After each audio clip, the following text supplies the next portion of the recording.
Puji Tuhan, haleluya, shalom kawan-kawan kasih Tuhan Yesus. Kembali lagi dalam program kita baca Alkitab setiap hari. Kita hari ini akan kembali membaca Alkitab, merenungkan firman Tuhan secara singkat. Dan kita sekarang masuk di dalam Keluaran 17. Biarlah kita semakin hari semakin kuat, semakin hari semakin sungguh-sungguh di dalam Tuhan Yesus, dengan terus membaca dan merenungkan firman Tuhan, ya kan? Karena hanya firman Tuhanlah yang menjadi kekuatan dalam kehidupan kita untuk menjalani setiap seluk-beluk kehidupan kita.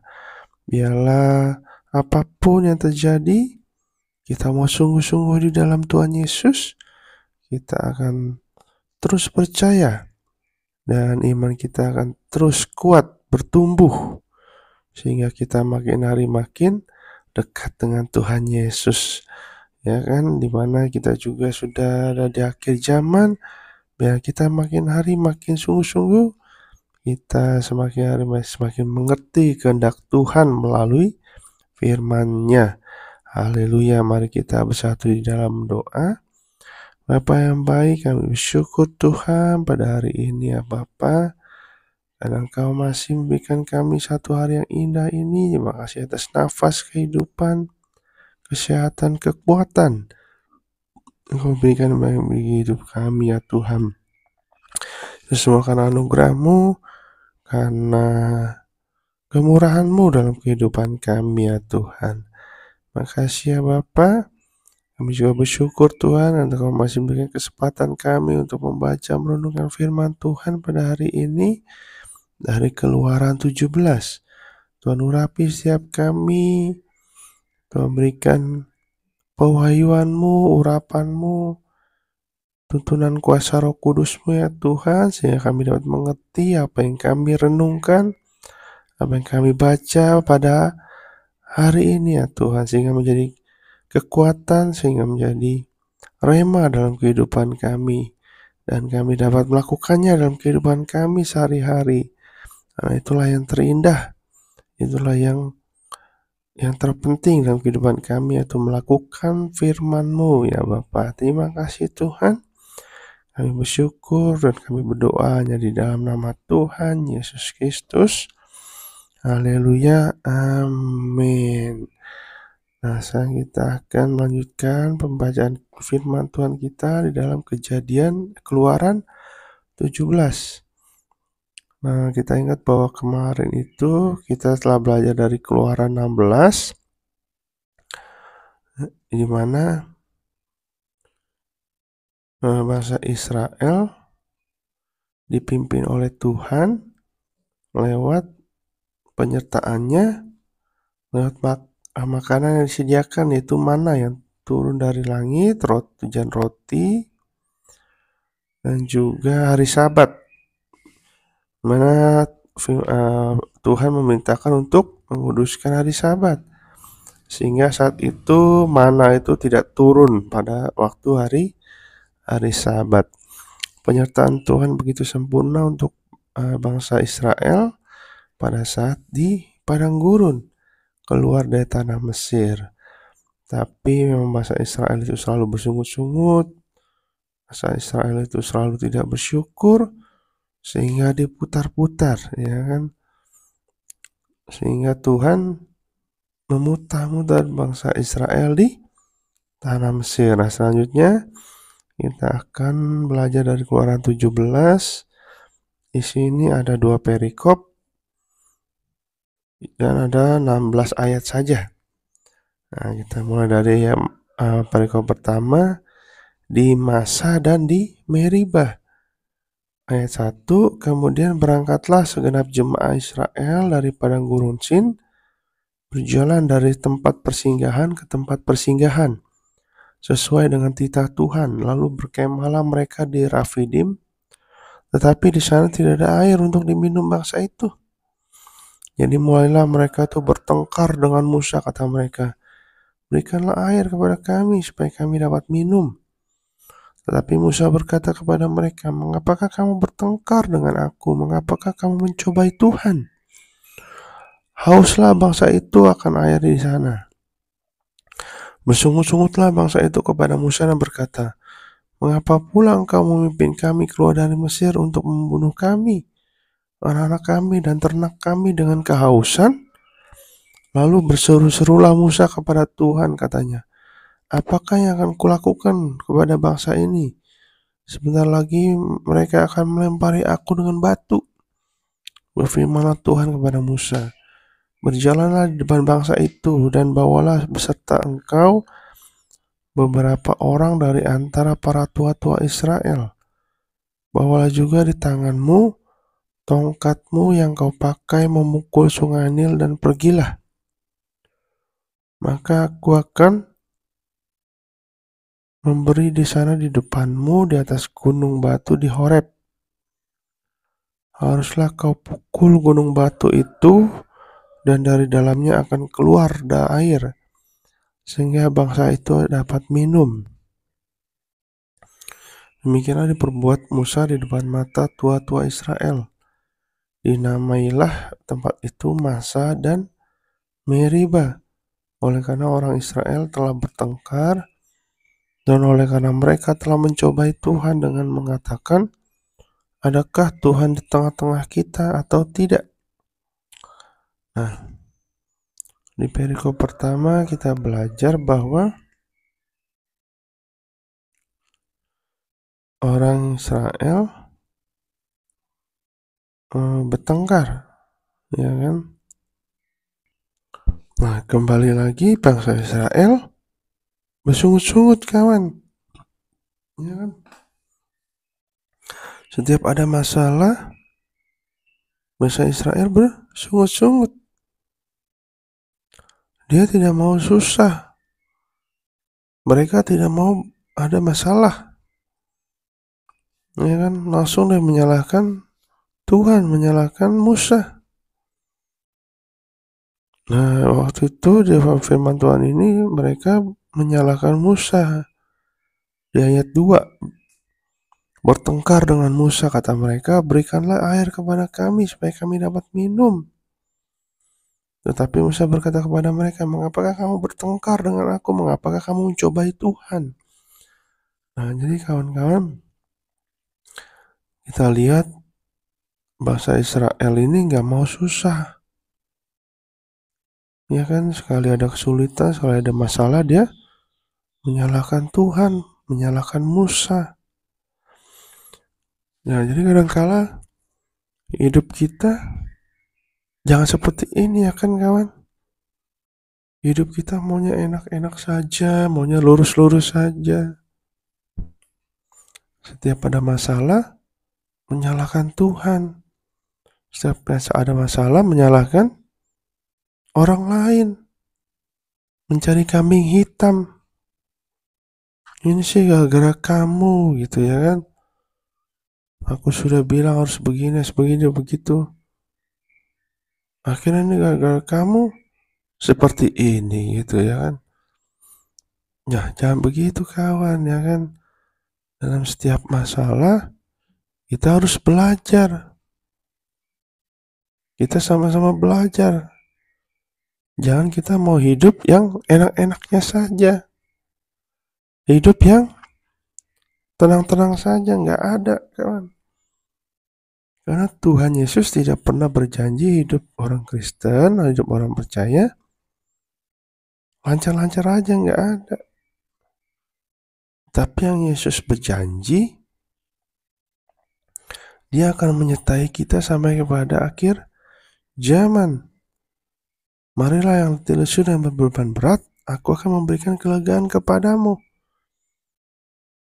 Jadi Tuhan Yesus berjanji akan memberikan jalan keluar, akan memberikan solusi atas setiap masalah kita. Jadi setiap ada masalah, setiap ada pergumulan hidup, jangan pernah menyalahkan Tuhan Yesus, apalagi mencari kambing hitam, mencari orang yang untuk disalahkan, kawan. Karena di sini dilihat, kita lanjutkan, kita lihat di dalam ya ceritanya berikutnya. Lalu akhirnya Musa datang kepada Tuhan. Tuhan, apakah yang aku lakukan bangsa ini? Sebentar lagi mereka akan melempari aku dengan batu. Nah, akhirnya Tuhan ngomong, berfirman pada Musa, berjalanlah di depan bangsa itu dan bawalah beserta engkau beberapa orang dari antara para tua-tua Israel. Bawalah juga di tanganmu tongkatmu yang kau pakai memukul sungai Nil, dan pergilah. Nah, akhirnya dia berada di gunung batu di Horeb. Dipukulkanlah gunung batu itu dan keluarlah air. Ada mujizat terjadi. Jadi ketika ada masalah, ketika ada persoalan, kita datang kepada Tuhan. Tapi jangan ngomel-ngomel. Tapi kita harus meminta pertolongan. Tuhan, apa yang aku harus lakukan? Tuhan, apa yang kehendakmu? Apa yang menjadi kehendakmu dalam kehidupan kami, Tuhan? Nah, ketika Tuhan berbicara, ketika Tuhan menyuruh kita lakukan dengan setia. Jadi kita melakukan dengan setia, maka mujizat terjadi. Jalan keluar terjadi. Dan solusi atas permasalahan kita terjadi. Dan akhirnya kita melihat hal-hal yang luar biasa, hal-hal dahsyat, mujizat Tuhan yang luar biasa dalam kehidupan kita. Ya kan? Memang tidak mudah, tapi disitulah ujian iman kita. Supaya kita tetap kuat dan tetap setia bersama dengan Tuhan Yesus. Haleluya. Makanya dinamailah tempat itu Masa dan Meribah. Ya kan, karena orang Israel telah bertengkar dan mereka telah mencobai Tuhan. Nah, mari kita lanjutkan pembacaan kita dan perikop yang kedua. Kemenangan orang Israel melawan orang Amalek. Ayat 8. Lalu datanglah orang Amalek dan berperang melawan orang Israel di Rafidim. Musa berkata kepada Yosua, pilihlah orang-orang bagi kita. Lalu keluarlah berperang melawan orang Amalek. Besok aku akan berdiri di puncak bukit itu dengan memegang tongkat Allah di tanganku. Lalu Yosua melakukan seperti yang dikatakan Musa kepadanya dan berperang melawan orang Amalek. Tetapi Musa, Harun, dan Hur telah naik ke puncak bukit. Dan terjadilah apabila Musa mengangkat tangannya, lebih kuatlah Israel. Tetapi apabila ia menurunkan tangannya, lebih kuatlah Amalek. Maka penatlah tangan Musa. Sebab itu mereka mengambil sebuah batu, diletakkanlah di bawahnya, supaya ia duduk di atasnya. Harun dan Hur menopang kedua belah tangannya, seorang di sisi yang satu, seorang di sisi yang lain, sehingga tangannya tidak bergerak sampai matahari terbenam.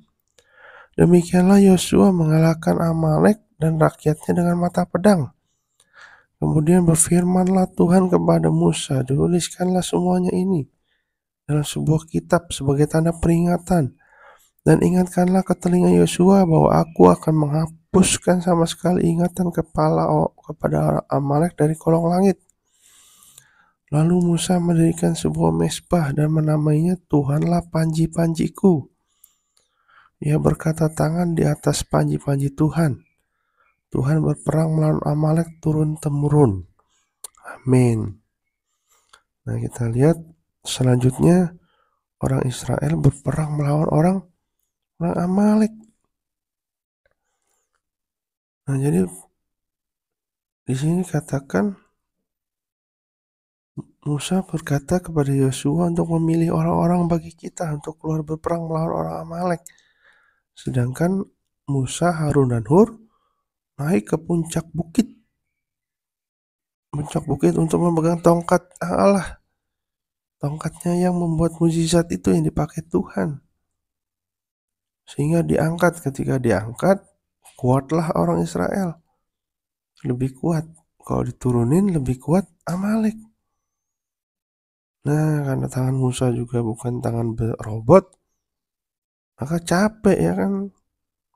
Maka harus dibantu dengan Harun dan Hur. Untuk tetap tangannya di atas, tongkatnya di atas, kawan. Akhirnya ketika terus tangan itu diangkat, Harun dan Hur menopang kedua tangannya, akhirnya menanglah Israel atas Amalek, ya kan? Dan di sini dikatakan Musa mendirikan mezbah dan menamainya apa? Tuhanlah panji-panjiku. Ya kan, panji kemenangan kita adalah Tuhan sendiri. Ini menjadi peringatan turun-temurun sampai sekarang, kawan. Jadi Tuhanlah panji-panji kita, Tuhanlah yang berperang melawan musuh kita.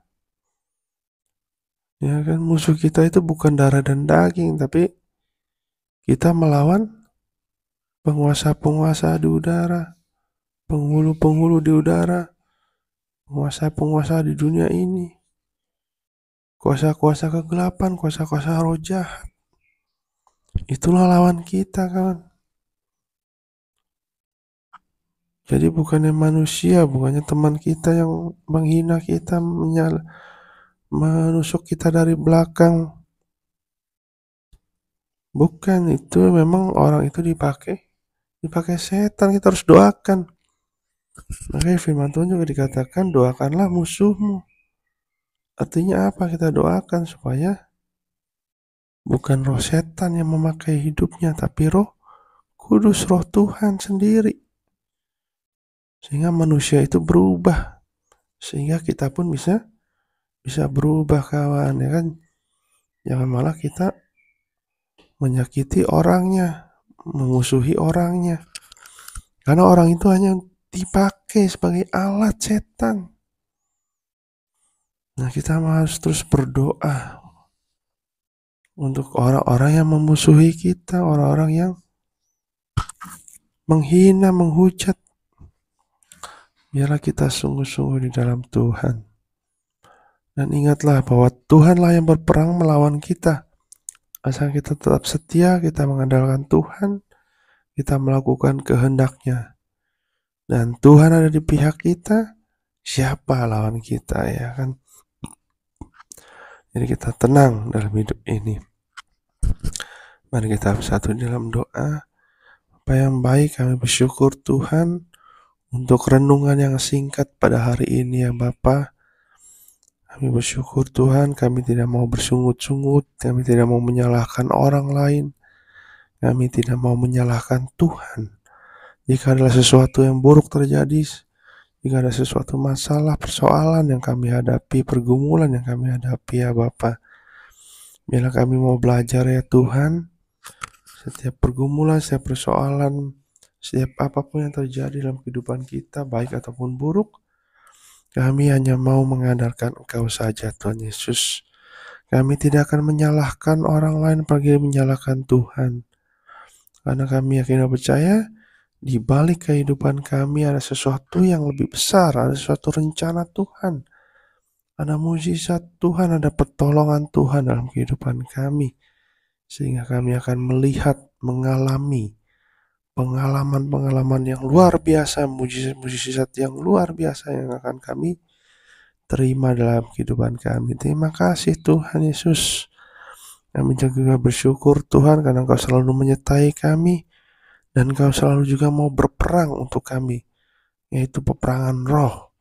Sehingga kami juga harus sungguh-sungguh, kami harus mengasah rohani kami melalui firman-Mu, melalui puji-pujian penyembahan yang kami alihkan kepadamu. Terima kasih ya Bapa. Kami berkati kami semua, Tuhan Yesus, berkati kami semua dalam setiap usaha, pekerjaan, kuliah, sekolah kami. Berkati keluarga kami masing-masing, berkati suami, istri, anak-anak, orang tua, agar setiap kami menjadi keluarga-keluarga yang bahagia, keluarga-keluarga yang berlandaskan akan kasih Kristus, keluarga-keluarga yang mau dipimpin oleh Engkau Yesus, mau dipimpin oleh Roh Kudus, sehingga kami menjadi keluarga-keluarga ilahi, keluarga-keluarga yang selalu melayani Engkau, keluarga-keluarga yang penuh cinta kasih Tuhan Yesus dalam kehidupan kami. Terima kasih ya Bapa, Kau begitu baik, Kau begitu dahsyat dalam kehidupan kami. Berkati terus Indonesia ini ya Tuhan. Segala macam politik-politik apapun, pemilihan presiden, pemilihan wakil presiden, pemilihan legislatif, semuanya Tuhan Yesus yang memberkati kami semua. Hanya di dalam nama Tuhan Yesus, supaya Indonesia ini aman, nyaman dalam pemilihan ini yang terbaik yang Kau pilih buat Indonesia ini ya Tuhan. Dalam nama Tuhan Yesus Kristus, haleluya, amin. Amin. Terima kasih kawan-kawan yang telah mendengarkan, merenungkan firman Tuhan pada hari ini. Tuhan Yesus memberkati kita semua. Bye.